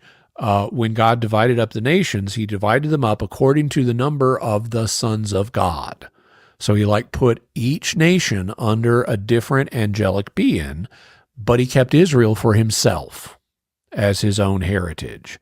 And so that's how Israel is different than the nations. And we see these same entities referred to later, like in the book of Daniel, where at one point Daniel is praying for 3 weeks, and finally Gabriel shows up with a vision. And Gabriel says, "Hey, Daniel, sorry I'm late. I heard you 3 weeks ago. I would have been here sooner, but the prince of Persia resisted me." So he's talking about the angelic ruler of the Persian Empire. He's not talking about the human. He's talking about the angel, the power behind the throne of Persia. He says, "The prince of Persia resisted me, and there was no one with me until Michael, the prince of your people." So Michael is the angelic prince of Israel. "Until Michael came to help me, and right now he's got the prince of Persia in headlock to allow me to get through and give you this revelation. And then once I'm done giving you this revelation, I'm going to go back, and Michael and I are going to whale the tar out of the prince of Persia. He's going to lose power, and then after that, the prince of Greece is going to arise."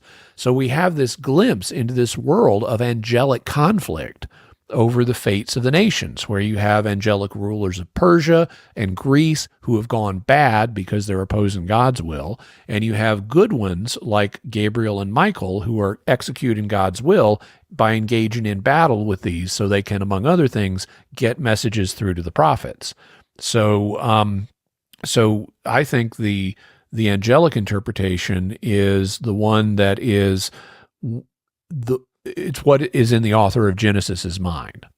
Now, that's a separate question than what's literally true here, because as Pope Pius XII acknowledged, the first 11 chapters of Genesis, which is where this is found, they do contain historical information, but it's presented in a way that incorporates symbolism. He referred to it as simple and metaphorical language adapted to the mentality of a people but little cultured, because the Israelites at 1000 BC, they're not super cultured yet.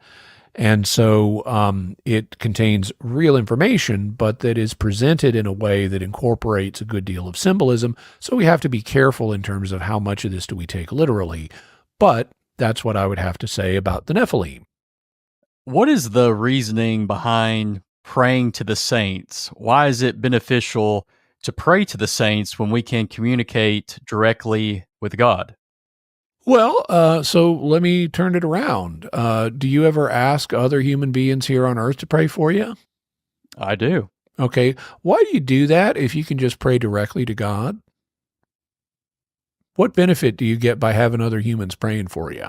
It does say that, if someone that's godly, if they pray for you, it's beneficial. Yep. As James says, the prayer of a righteous man avails much. So who's more righteous than our fellow Christians who are actually in heaven and no longer tempted in any way by sin? Anyone more righteous than them? I wouldn't think so. I can't think of anybody. Certainly nobody down here on earth. So I think it's God's will that Christians pray for each other, and he will grant certain prayers when multiple people are praying. The reason I think he wants us to pray for each other is the same reason I think he wants us to pray, period. Because Jesus makes the point, you're not giving God any information when you pray. He already knows what you need. The reason you're praying is not to give God information, and he already loves you. So why would God want you to pray to him if he doesn't need the information? Well, it's not to help God, it's to help you. Because what prayer does is it gets you thinking about your dependency on God and your need for God and how you need him and how he gives you good things. So it encourages you to fulfill the first great commandment, love of God. Prayer gives you an opportunity to grow in love for God. Why then would God want people down here on earth to pray for each other? Well, because if I'm praying for my neighbor, I'm loving my neighbor. I'm asking for good things to be done for my neighbor. And that's what the essence of love is. It's not a feeling, it's willing the good of another. And so I'm willing the good of another by praying for him. And so that fulfills the second great commandment, love your neighbor. So God, the whole purpose behind prayer is it facilitates love. It facilitates love of God. It facilitates love of neighbor. And to encourage us to do those things, God has decided that he will incentivize us by granting certain requests, provided we pray for them, both to him and for each other. So that's why it's beneficial to pray in general, because it builds up the Christian community in love, and because God chooses to reward that buildup in love by granting certain requests. In particular, we're told that righteous people have extra power in their prayers, meaning God grants their requests even more often, no doubt, as an incentive to be loving, righteous people. You know, he grants their requests even more. So if no one is more righteous than the people who are up in heaven and are already perfectly holy, then it makes sense to ask them to be our prayer partners too.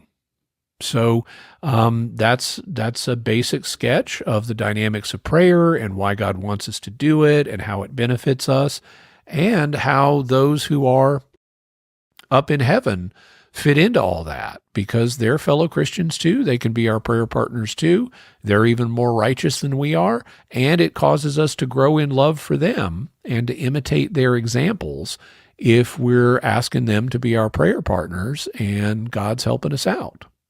Incidentally, angels do the same thing. In fact, coming out, I guess it's coming out in 2 weeks on the Jimmy Akin podcast, which is not the same as Jimmy Akin's Mysterious World, but you can also find it at my YouTube channel. I've got a look at how angels are believed to pray for us, and this is a widespread belief. This is in the Old Testament, that angels intercede for humans. It's in Second Temple literature, and it's in the New Testament. And so I walk you through the different texts talking about angels interceding for human beings. Can I pray to anyone that I think is in heaven? Sure, why not? Okay. So basically, they're more alive in Christ and they're more holy than we are. Is that the argument too? Well, I've heard some folks say they're more alive in Christ. That's meant as kind of a rebuttal to the "but they're dead," and people will use "but they're more alive in Christ than we are" as kind of a squelch. I don't really use that one. I mean, it's true they're alive in Christ, but just because they're dead, that doesn't mean that doesn't. So what? Yeah, they're dead. Their bodies are separated from their spirits. It doesn't mean they've ceased to exist. The Bible shows spirits in the afterlife that are praying for things happening on earth. So that's in the book of Revelation, for example. So I don't care. If you want to say they're dead, well, yeah, they are. I don't care. If their spirits are still around. Their spirits are in contact with God. They're praying for things down here on earth. I'm just asking them to pray alongside me. Who would you recommend to pray to? Well, so it's going to depend. I mean, a lot of Christians have wanted to pray to the Virgin Mary because she's Jesus's mom. So, okay, that makes sense. But you can also pray to anybody you want. I'm a widower, and so sometimes I've prayed to my deceased wife, because she knows me, she's concerned about me, and so it would make sense for her to pray for me for, at least some things. Also, if you can think of someone who's in heaven who would have an interest in praying for something, well, it's logical to approach that person. Like, for example, after my wife died, I was lonely. I wanted to get remarried. And so I thought, that happened with Abraham in the Old Testament. He's first married to Sarah, but then when she dies, he gets remarried to a woman named Keturah. So Abraham knew what it was like to be a widower and want to get remarried. And so I could pray to Abraham and, help me find a new wife. Unfortunately, I haven't, but, it made sense to think of him in that regard. People in various places have also appealed to individuals that would reasonably have an interest in them. Like, for example, back in the 300s, the Bishop of Milan, Italy, was St. Ambrose. And so it became natural for the people of Milan to ask St. Ambrose after he was died to pray for them, because he had been their bishop. He had a concern for the people of Milan. So he became their patron saint. That's where patron saints come from. You have some reason to think that someone would have an interest in this, so people start asking for that person to pray for this, and that's how you get a patron saint. I happened to, I was asked recently by a local park here in Arkansas, a state park, to do artillery demonstrations, like using Civil War cannons and stuff. And so I've been doing that. And it turns out that St. Barbara is the patron saint of artillerymen. So even though they're not all Catholic, the people in my group, they all have little St. Barbara medals because people ask her to pray for artillerymen. And so it depends on who you think of, or if you can't think of anybody else, you can always just ask, all the saints and angels, please pray for me. Okay. I'm assuming Mary would get the most requests. She probably gets millions of requests. Yep. So how does Mary hear or have the capability to listen to everyone's prayers? So there's normally, it's not only listen, but also how does she respond to so many prayers? So I'll try to answer both of those for you. The first one is, it's not clear how they know what our prayers are. The common theological opinion is, this is, for example, what St. Thomas Aquinas says. He says God tells them that, part of being happy in heaven is having all of the information that pertains to you. So if someone wants your intercession, well, that's information that pertains to you. And being a loving person, you're going to want to pray for that individual. So you need to know about it. And so God just tells you, and you see the information in God. So God is serving effectively as kind of an internet router for prayers. Well, that's one possibility. It certainly could work that way. God is omniscient. He knows what everybody's prayers are, so he can route them to people if that's how it needs to happen. I wonder, could there be something else, though? Like I mentioned, Father Alois Weitzinger's proposal that what psychic functioning is the remnants of our preternatural gifts. Well, if you're up in heaven, you may have some of those gifts back. So you may have functional telepathy at that point. And if someone is reaching out to you, you may know it. So I would consider that a possibility too, but I know it would work if God wants to do it. So that's in terms of how the information gets to them. Then there's another question of how would they respond to so many requests? And I think there are a number of possibilities there. One possibility is they respond in a generic way. It's like if I know there are times where people have made prayer requests of me and I can't remember them all. But I will say to God, for everyone who's asked me for their prayers, I want to pray for them. Even if I can't think of them specifically at this moment, I can still pray for them. I can just do it in a generic way. And even if Mary is like crushed and overloaded by, millions of prayers all at once, she can still say, Father, please help all of the people who have asked for my prayers. Just one generic prayer, that'll do it. And God knows who she means, and it's all dependent on God's generosity anyway. So, that could be one way it could be done. But I don't think it's the only way. That's kind of the minimal way of her responding to the prayer requests. I think it's quite possible that there is a greater response because God is going to give us an intellect boost in the afterlife. I mean, already we see in the Bible, like Balaam's ass, it's a donkey. And yet God gives it a temporary intellect boost so that it's able to speak with him. Well, okay, there's nothing there that involves a logical contradiction, so that's within God's power to do. And if he can do it with Balaam's ass, he can do it with one of us. He can give us whatever process and power we need in the afterlife to deal with whatever requests are coming in. And in parapsychology, one of the areas that's very closely studied is the survival of bodily death. And since the 1970s, there's been a lot of research done on what are known as near-death experiences, or NDEs, that have certain common characteristics. You know, someone's heart stops, they go into cardiac arrest, they have these experiences, they come back and they're able to talk about them. So what kind of experiences do they report? Well, among other things, they sometimes report knowing vast amounts of information that they can't bring back with them when their heart gets restarted. But they report, yeah, I knew all the mysteries of the universe. All I had to do was think about a subject and I would instantly know everything about it.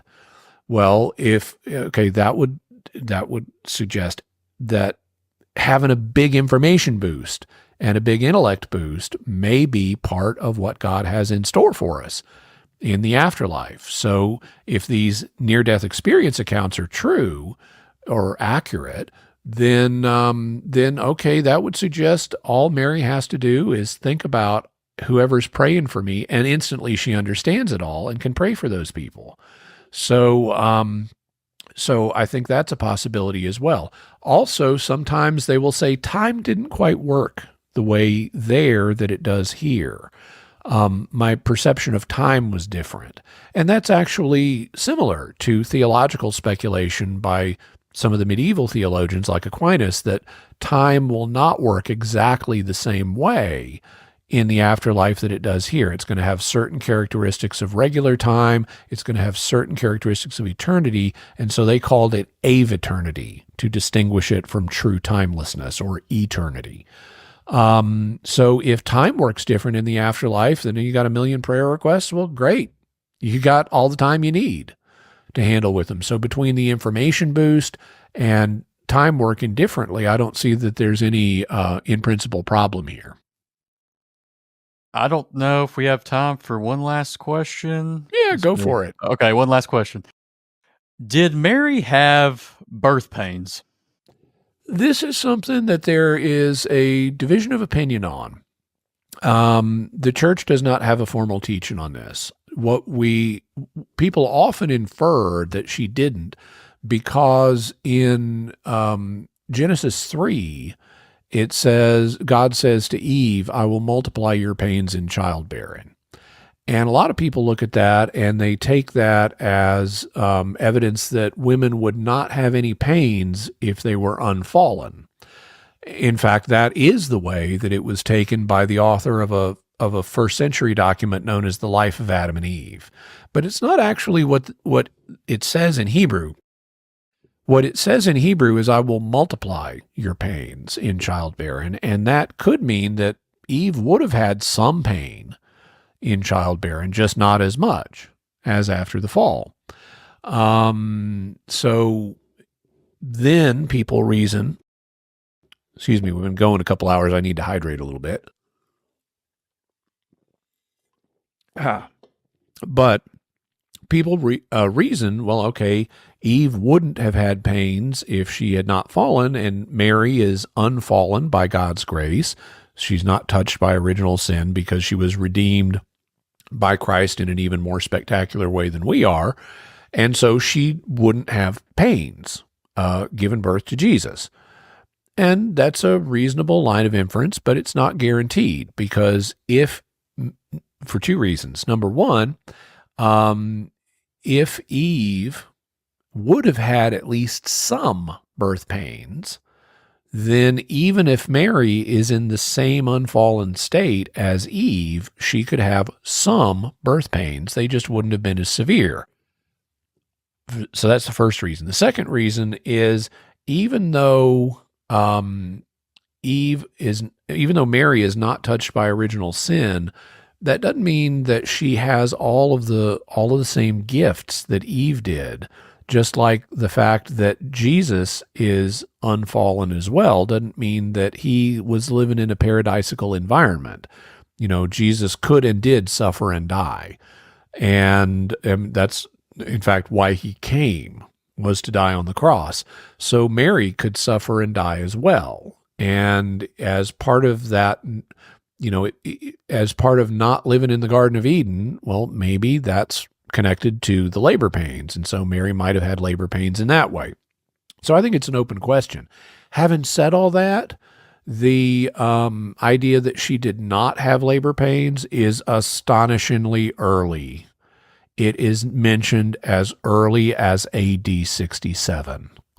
It is mentioned for example, in an early Christian apocalypse known as the Ascension of Isaiah. And this document was written, it appears, in AD 67 because it mentions the death of Peter, which likely occurred in AD 66, but it also mentions that Nero is still alive, and Nero committed suicide in June of 68. So it looks like it's written between Peter's death in 66 and Nero's suicide in 68. So you can estimate that it was written in AD 67, 34 years after the crucifixion. And in the course of the book, it talks about Mary giving birth to Jesus in a miraculous way that did not involve pain. She and Joseph have been living under the same roof for 2 months. They're sitting at home one day. She's big with child. There's this brilliant light, and all of a sudden she's holding the baby, and her womb is as it was before. She's not pregnant anymore. And so she has this miraculous, painless birth. And this is not the only story like this. From the early church. We have the same thing in the 2nd century document known as the Infancy Gospel of James, or the Proto-Evangelium of James. So as early as the 2nd and even the 1st century, we have reports of Mary experiencing a miraculous birth that did not involve pain. So even though I would say it's an open question, I would also say we've got really astonishingly early claims that it was painless. Well, Jimmy, thank you so much for doing this. I really appreciate it. Yeah, no problem. My pleasure. And if you'd like me to come on and talk about more stuff, always happy to do that. I would love to get more into the theology side too sometime. And before we go, just one more reminder that if you like what you've watched, you can help me out by liking, commenting, and especially by subscribing. I'm trying to grow my channel, and I'd really appreciate your help. Thank you, and God bless you.